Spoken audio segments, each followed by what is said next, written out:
Hello friends, आज हम इस वीडियो में देखेंगे जो लैपटॉप मदरबोर्ड में कंपोनेंट्स होते हैं। जैसे इस मदरबोर्ड में कंपोनेंट है ये, तो इनको किस तरीके से चेक किया जाता है और किस तरीके से इनको देखा जाता है कि कंपोनेंट फॉल्टी है, ठीक है। तो इस वीडियो में हम यही जानेंगे कि जो लैपटॉप मदरबोर्ड में चाहे कोई भी कंपोनेंट हो या चाहे कोई भी इलेक्ट्रॉनिक सर्किट हो, उसमें जो लगे कंपोनेंट होते हैं तो उनको किस तरीके से चेक किया जाता है और किस तरीके से पता करते हैं कि कंपोनेंट जो है वो फॉल्टी है, ठीक है। क्योंकि हम जो मदरबोर्ड में कंपोनेंट रिप्लेस करते हैं वो ख़राब होने पर ही रिप्लेस करते हैं, तो इसलिए हमें कंपोनेंट का ख़राब या ठीक होना कंफर्म होना ज़रूरी है। तो चलिए इस वीडियो में हम शुरू करते हैं कि जो कंपोनेंट होते हैं वो किस तरीके से टेस्ट करते हैं। तो सबसे पहले बात करेंगे हम कोयल की। तो यहाँ पर देख सकते हैं मैंने एक कंपोनेंट कोयल है। तो कोयल का जो डिनोटिंग लेटर होता है वो होता है एल से, और इसका जो डायग्राम होता है वो होता है इस तरीके से। तो जो कोयल के अंदर का सर्किट होता है वो इस तरीके से होता है। इसके अंदर एक वायर होता है। तो जब हम इसे मल्टीमीटर से चेक करेंगे दोनों प्रोब को टच करके आपस में, तो ये आपस में बीप आना चाहिए। मान लीजिए एक कोयल है इस तरीके से एक, तो अगर हम इसके दोनों साइड इस तरीके से टच करेंगे तो इसके अंदर एक वायर है, तो वायर है तो बीप करना चाहिए आपस में। अगर कोयल आपस में बीप करता है तो वो ओके माना जाएगा। अगर कोयल बीप नहीं करता तो वो कोयल ख़राब माना जाएगा, क्योंकि उसके बीच का जो वायर है वो टूट चुका है। जैसे इसमें ये वायर है तो ये टूट चुका है। तो चलिए हम दिखाता हूँ मैं मदरबोर्ड में आपको। तो यहाँ पर देख सकते हैं आप, एक कोयल है ये। तो जब मैं इसको मल्टीमीटर से प्रोब लगाकर चेक करूँगा तो इसमें बीप आनी चाहिए। अगर बीप आता तो कोयल हमारा ओके माना जाएगा, अगर बीप नहीं आता तो कोयल हमारा फॉल्टी है। तो मल्टीमीटर में आप देख सकते हैं अभी इस तरीके से यहाँ पर 0 0 आना चाहिए अगर बीप आता तो, क्योंकि दोनों प्रोब आपस में इस तरीके कनेक्ट है, तो इसके अंदर ही वायर आपस में कनेक्ट होना चाहिए। तो मैंने एक प्रोब को यहाँ टच किया और दूसरे को इस तरीके से टच किया, तो मल्टीमीटर में आप वैल्यू देख सकते हैं यहाँ पर 0 0 है, मतलब हमारा कोयल ओके है। और दूसरा कोयल दिखाता हूँ मैं आपको बोर्ड में। जैसे इसके पास एक ये कोयल है यहाँ पर, तो एक प्रोब मैंने रखा इस पर टच और दूसरा करा मैंने इसके कोयल की दूसरी साइड। तो मल्टीमीटर में आप वैल्यू देख सकते हैं यहाँ पर 0 0 0, मतलब कोयल हमारा ठीक है। एक कोयल इसके साइड में है तो इसको भी देखता हूँ मैं। तो यहाँ पर भी मल्टीमीटर में 0 0 मतलब कनेक्टिविटी है। कोयल हमारा बीप कर रहा तो कोयल हमारा ओके माना जाएगा। तो इसमें जो ये वाला कोयल है ये हमारा ओके है, ये भी ओके है और ये भी ओके है। तो अगर कोयल बीप नहीं करता आपस में, तो या तो उसके अंदर का वायर टूट चुका है या फिर हमारा कोयल ख़राब हो चुका है, अगर वो बीप नहीं कर रहा तो अगर कोयल बीप करता तो वो ओके माना जाएगा। अगर बीप नहीं करता या उसके अंदर का वायर टूट चुका हो तो वो ख़राब माना जाएगा, ठीक है। तो अगर कोयल ख़राब हो जाता है तो जैसे यहाँ पर इस जगह पर हम जंपर भी लगा सकते हैं कोयल की जगह, ठीक है। अगर सर्किट छोटा, अगर यहाँ पर मान लीजिए इस तरीके का कोयल है तो यहाँ पर हमें इस तरीके का कोयल ही लगाना पड़ेगा। और जो नेक्स्ट कंपोनेंट है वो हमारे बोर्ड में है कैपेसिटर। तो जो कैपेसिटर का सिंबल दिखाता हूँ मैं आपको। तो कैपेसिटर का सिंबल देख सकते हैं आप यहाँ पर। तो कैपेसिटर का जो सिंबल होता है इस तरीके का होता है कुछ। कैपेसिटर के अंदर जगह होती है, अंदर की जगह वो खाली होती है, जिसमें से ना तो इस साइड से इस साइड बीप आना चाहिए और ना ही इस साइड से इस साइड बीप आना चाहिए। अगर कैपेसिटर में बीप आता है तो हमारा कैपेसिटर शॉर्ट है, ठीक है। क्योंकि कैपेसिटर 2 लाइन के बीच कनेक्ट होता है, तो पॉजिटिव एक निगेटिव। अगर ये शॉर्ट होगा तो इस पॉजिटिव लाइन को इस निगेटिव के साथ कनेक्ट कर देगा। तो इसके अंदर एक रेजिस्टिव मटेरियल भरा होता है जो अगर ओवर करंट आने पर शॉर्ट हो जाता है, जिसकी वजह से हमारा कैपेसिटर शॉर्ट माना जाता है, ठीक है। तो अभी दिखाता हूँ मैं आपको मदरबोर्ड में कैपेसिटर किस तरह से चेक किया जाता है।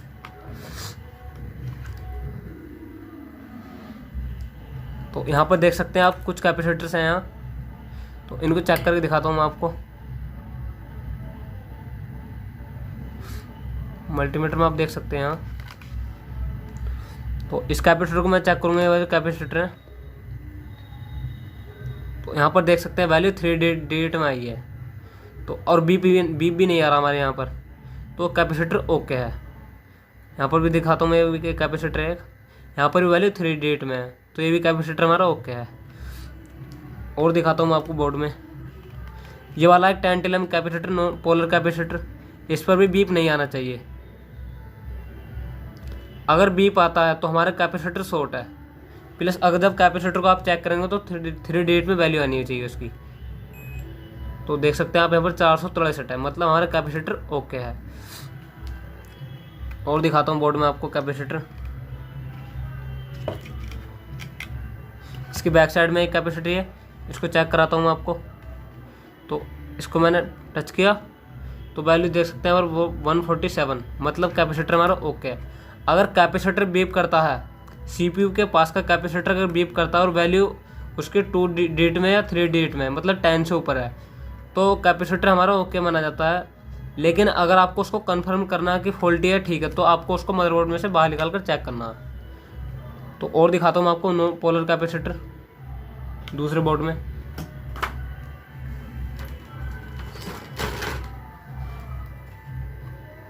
जैसे यहाँ पर देख सकते हैं आप, ये कैपेसिटर है, तो ये भी आपस में बीप नहीं करने चाहिए। अगर बीप करते तो हमारे कैपेसिटर ख़राब माने जाते हैं ये। तो यहाँ पर मैं चेक करा कर दिखाता हूँ आपको।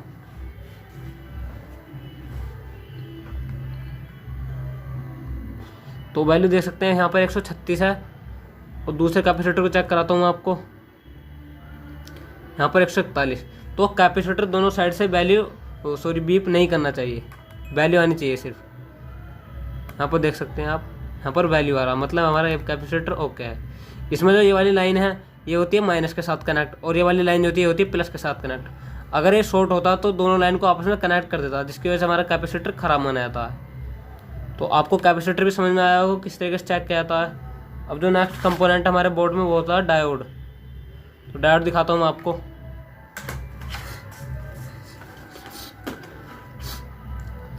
ये मदरबोर्ड है यहाँ पर, तो डायोड के अंदर का सर्किट दिखाता हूँ मैं पहले आपको।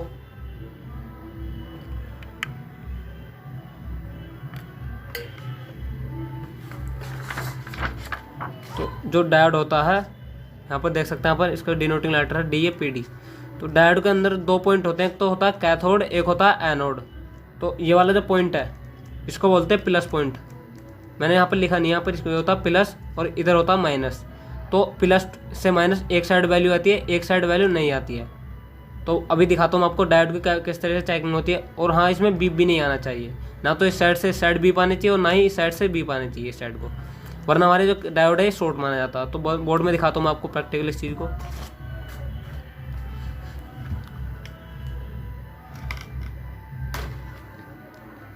यहाँ पर आपको दिख रहा होगा शायद, यहाँ पर ये 2 डायोड है, एक ये वाला एक ये वाला। तो मैं इनको दिखाता हूँ आपको चेक करके। मैंने एक प्रोब रखा यहाँ पर और दूसरा प्रोब रखा डायोड को दूसरी साइड। मल्टीमीटर में आप वैल्यू देख सकते हैं यहाँ पर 313। तो ये हमारा डायोड ओके माना जाएगा। अब मैं प्रोब को पलट कर लगाऊंगा यहाँ पर। तो प्रोब को पलट कर वैल्यू या तो हाई वैल्यू आएगी या फिर वैल्यू बिल्कुल नहीं आएगी। तो मैंने यहाँ पर लगाया, तो यहाँ पर देख सकते हैं आप, यहाँ पर कोई वैल्यू नहीं आ रहा है, मतलब ये वाला डायोड हमारा ओके है। और दिखाता हूँ मैं आपको दूसरा डायोड बोर्ड में। जैसे इसके पास लिखा हुआ ये PD, ये भी एक डायोड है यहाँ पर, ये वाला। तो ये भी ना तो बीप करना चाहिए और सिर्फ वन साइड वैल्यू शो करना चाहिए।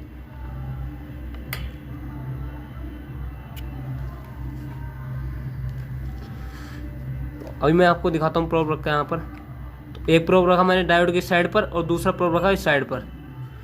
तो आप देख सकते हैं यहाँ पर एक बार हाई वैल्यू आया, उसके बाद चला गया। अब मैं प्रोब को चेंज करूँगा, एक्सचेंज करूँगा, तो यहाँ पर वैल्यू आना चाहिए। आप देख सकते हैं यहाँ पर 238, मतलब ये जो डायोड है हमारा ओके है। तो अगर डायोड दोनों साइड से बीप करता है तो उसको एक बार आप बाहर निकल कर चेक करो। अगर डायोड बाहर निकल कर बीप कर रहा है तो डायोड खराब माना जाएगा, क्योंकि उसके अंदर कोई डायोड है, जो अंदर डायोड बना हुआ वो शॉर्ट हो चुका है। तो डायोड की भी टेस्टिंग आपको समझ में आई होगी। अब दिखाता हूँ मैं आपको मॉसफेट की टेस्टिंग किस तरीके से की जाती है।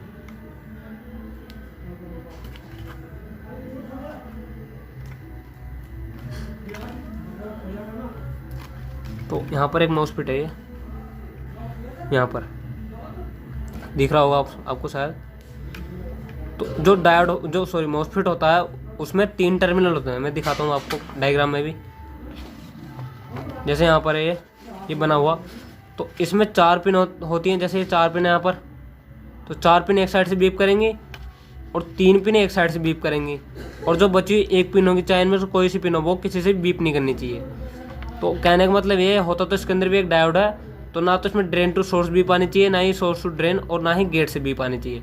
अगर इन तीनों में से किसी के साथ एक दूसरे की बीप आती है तो वो खराब माना जाएगा मॉसफेट। तो चलिए मैं प्रैक्टिकली आपको दिखाता हूँ। इनमें 4 पिन आपस में एक साइड से बीप करेंगे, 3 पिन आपस में एक साइड से, और एक पिन सिंगल पिन जो वो किसी के साथ बीप नहीं करेगी। तो अभी दिखाता हूँ आपको प्रैक्टिकली इसमें। तो इसमें एक मॉसफेट है ये। तो इसमें मैं देखता हूँ 4 पिन किधर से बीप करेंगी। इधर से देखता हूँ 1 2 3, इसके साथ बीप नहीं किया। तो इधर 3 पिन है, ये होती है सोर्स, और जिधर होती है हमारे 4 पिन आपस में बीप करेंगी। जैसे यहाँ पर दिखाता हूँ मैं आपको, यहाँ पर 1 सेकेंड, यहाँ पर जो 4 पिन है आपस में बीप करनी चाहिए। इधर 1 2 3 और ये 4। तो ये होगा हमारा ड्रेन और ये होगा हमारा सोर्स। तो ना तो ड्रेन टू सोर्स बीप आनी चाहिए और ना ही सोर्स टू ड्रेन। तो आप देख सकते हैं यहाँ पर ना तो कोई बीप है ना कोई वैल्यू। अब मैं प्रोब को चेंज करूँगा। तो मैंने यहाँ पर प्रोब को रखा और एक प्रोब यहाँ पर रखा, तो यहाँ पर वैल्यू आ रही है 237। तो ये डायोड हमारा मॉसफेट हमारा ओके है, क्योंकि मॉसफेट के अंदर भी डायोड होता है एक तरीके का। तो इसलिए यहाँ पर भी एक साइड वैल्यू आएगी। अब मैं देखता हूँ इसका गेट कहाँ है। तो गेट है इसका ये वाला पिन, क्योंकि ये किसी के साथ बीप नहीं किया।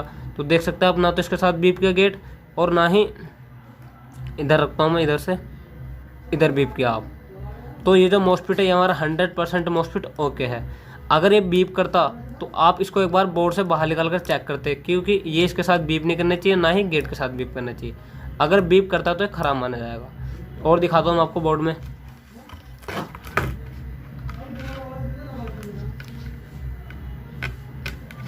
यहाँ पर है मॉसफेट है, इसमें 3 पिन आपस में एक साइड से बीप करेंगे और 4 पिन एक साइड से। तो यहाँ पर दिखाता हूँ मैं कौन कौन सी पिन बीप कर रही है आपस में। 1 2 3 और ये वाली पिन 4। तो इधर 4 पिन आपस में बीप कर रही हैं, तो दूसरी साइड 3 पिन आपस में बीप करेंगी। इधर 3 पिन आपस में बीप करेंगे, ये 3 और बची लास्ट वाली पिन। तो यहाँ पर वैल्यू आ रही है। तो आपको अगर यहाँ पर वैल्यू आ रही है तो इससे कोई दिक्कत नहीं, मॉसफेट हमारा तब भी ओके माना जाएगा।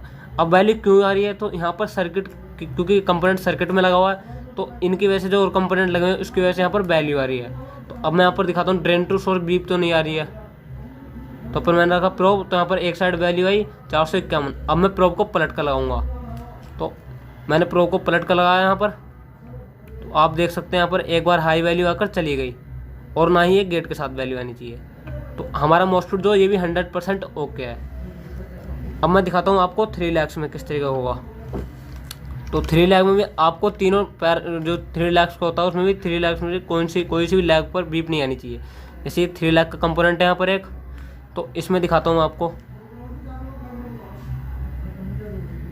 तो मैंने एक प्रोब, इसमें भी एक 3 टर्मिनल होते हैं, ड्रेन सोर्स गेट। तो ये वाली पिन होती है लेफ्ट वाली पिन, ये होती है गेट, और ये इनमें से कोई सी होती है ड्रेन और सोर्स। तो ना तो ये वाली पिन इसके साथ बीप करनी चाहिए और ना ही ये वाली इसके साथ बीप करनी चाहिए। तो मल्टीमीटर पर आप देख सकते हैं, यहाँ पर मैं प्रोब को टच करूँगा, यहाँ पर देख सकते हैं आप कि यहाँ पर वैल्यू आई 608, मतलब एक साइड वैल्यू। अब मैं प्रोब को पलट कर लाऊंगा तो कोई वैल्यू नहीं आनी चाहिए। अगर वैल्यू आएगी तो हाई वैल्यू आएगी। तो मैंने प्रोब को टच किया यहाँ पर पलट कर, तो यहाँ पर कितना है 483। तो अब ये दूसरी साइड से जो वैल्यू है ये आई है सर्किट में लगे होने की वजह से। अगर बाहर निकाल कर भी दोनों साइड से वैल्यू देता तो ये ख़राब माना जाता, और बीप भी करता तब भी ख़राब माना जाता। अब मैं इसको करूँगा गेट से चेक। तो इसके गेट पर प्रोब रखा मैंने और ये रखा इसके सोर्स पर, तो कोई वैल्यू नहीं है, इधर से भी कोई वैल्यू नहीं है। मतलब ये जो ट्रांजिस्टर हमारा ओके है, क्योंकि इसके किसी भी पिन पर एक दूसरे से बीप नहीं आ रही है। ठीक है, सेम और दिखाता हूँ मैं 3 लाख का आपको मॉसफेट। इधर ये वाला मॉसफेट है एक, आपको दिख रहा होगा शायद कैमरे में। अब मैं इसको एक प्रोब को यहाँ पर टच करूँगा और दूसरे प्रोब को करूँगा यहाँ पर टच। तो आप मल्टीमीटर में देख सकते हैं कोई वैल्यू नहीं आई है। और उसके बाद फिर कर रखूँगा गेट पर, तो गेट पर भी कोई वैल्यू नहीं है। अब मैं प्रोब को चेंज करूँगा। प्रोब को मैंने चेंज किया, चेंज करने के बाद रखा एक प्रोब यहाँ पर, मैंने दूसरा प्रोब रखा इसका सोर्स पर। तो वैल्यू देख सकते हैं आप कितनी आई, 364। अब मैं रखूँ गेट पर, तो वैल्यू नहीं आनी चाहिए। तो यहाँ पर देख सकते हैं 490 है। तो ये जो वैल्यू है ये हाई वैल्यू है, ये सर्किट में लगे होने की वजह से आई है 3D8 में वैल्यू। तो बीप तो कोई से लैग पाए नहीं एक दूसरे से, तो ये ट्रांजिस्टर भी हमारा सॉरी ठीक माना जाएगा। अगर बाहर निकल कर ये बीप करता है किसी भी लैब से इस गेट से वैल्यू देता तो ये ख़राब माना जाता। ठीक है, तो और दिखाता हूँ मॉसफेट में आपको टेस्टिंग।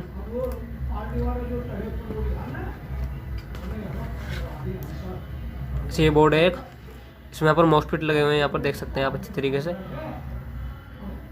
अब मैं इस वाले मॉस्फेट को टेस्ट करूँगा, तो इसमें 3 पिन तो अब आपस में एक साथ बीप करनी चाहिए और 4 पिन एक साथ में बीप करनी चाहिए। तो मैं इसको पहले देख लूँगा ड्रेन की तरह, जिधर 4 पिन आपस में बीप करेंगे वो होगा हमारा ड्रेन। तो इसमें 2, 3 और ये लास्ट वाली पिन 4, तो ये होगा हमारा ड्रेन। तो डेफिनेटली इधर सोर्स होगा, 3 पिन आपस में बीप करेंगी। तो इधर मैंने टच किया, तो इधर आपस में 3 पिन ये वाली बीप कर रही हैं, बची ये वाली पिन लास्ट वाली, ये होगी हमारी गेट, ये वाली जो लास्ट वाली पिन है। तो अब ना तो इधर से इधर बीप करनी चाहिए और ना ही इस गेट के साथ बीप करना चाहिए।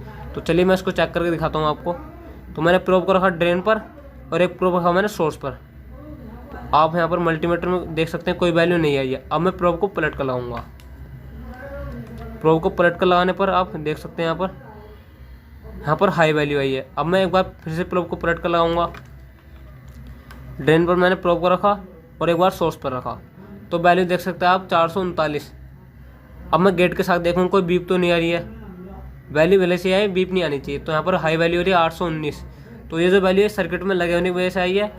तो अगर बाहर निकल कर भी वैल्यू आती है, मतलब कहीं ना कहीं हमारा जो गेट है वो सोर्स से ड्रेन के साथ कनेक्ट हो चुका है इंटरनली। तो इस टाइम ये मॉस्फेट ओके है, क्योंकि ना तो इसके किसी पिन पर बीप आई है और अगर गेट के साथ भी वैल्यू आई तो वो हाई वैल्यू आई है। ठीक है, अब मैं छोटे वाला मॉस्फेट दिखाता हूँ। जैसे ये है, ये भी 8 लैक का है। यहाँ पर इसमें 4 पिन तो एक साइड से बीप करेंगे आपस में।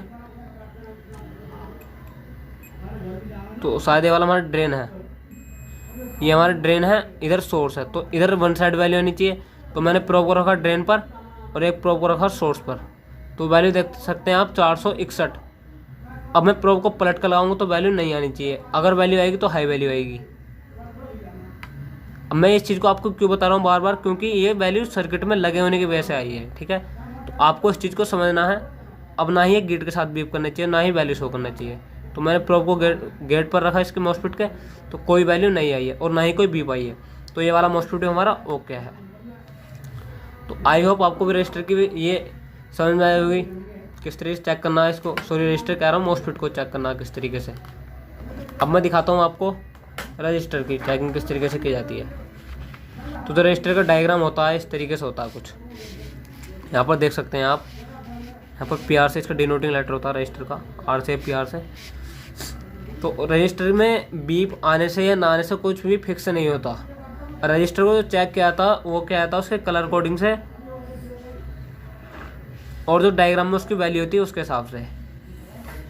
तो मैं दिखाता हूँ आपको रजिस्टर की चेकिंग किस तरीके से करते हैं।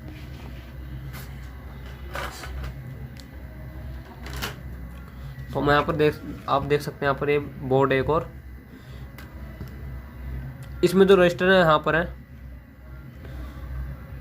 ये छोटे छोटे देख सकते हैं आप, ये बोलते हैं नेटवर्क रजिस्टर। इनके ऊपर कुछ कोडिंग लिखी होती है, आपको शायद दिख जाए। अब मैं दिखाता हूँ आपको।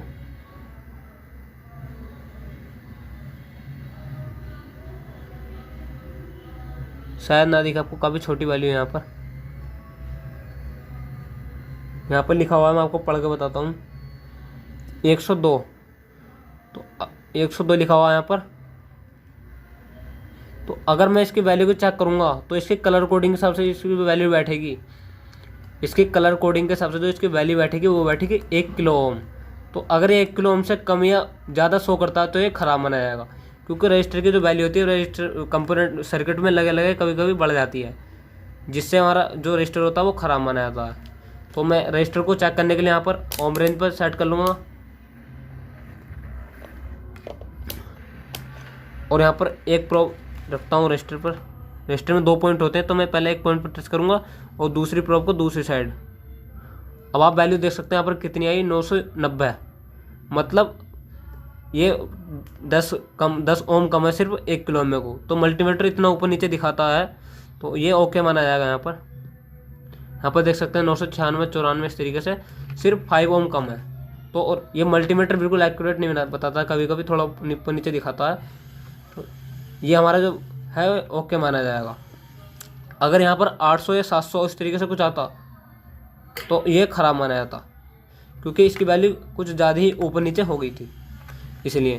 तो इसकी वैल्यू बिल्कुल एक्यूरेट इस तरह से आनी चाहिए। और दिखाता हूँ मैं आपको, यहाँ पर है कुछ रजिस्टर्स, ये आपको दिख रहे होंगे शायद। इसकी कलर कोडिंग के साथ मैं आपको वैल्यू बता दूँ कितनी आएगी। तो इस पर लिखा हुआ 330, यहाँ पर ये वाला रजिस्टर है। तो इस 330 के हिसाब से ये बनता है 33 ओम का। तो मैं मल्टीमीटर को सेट कर लेता हूँ इसको चेक करने के लिए।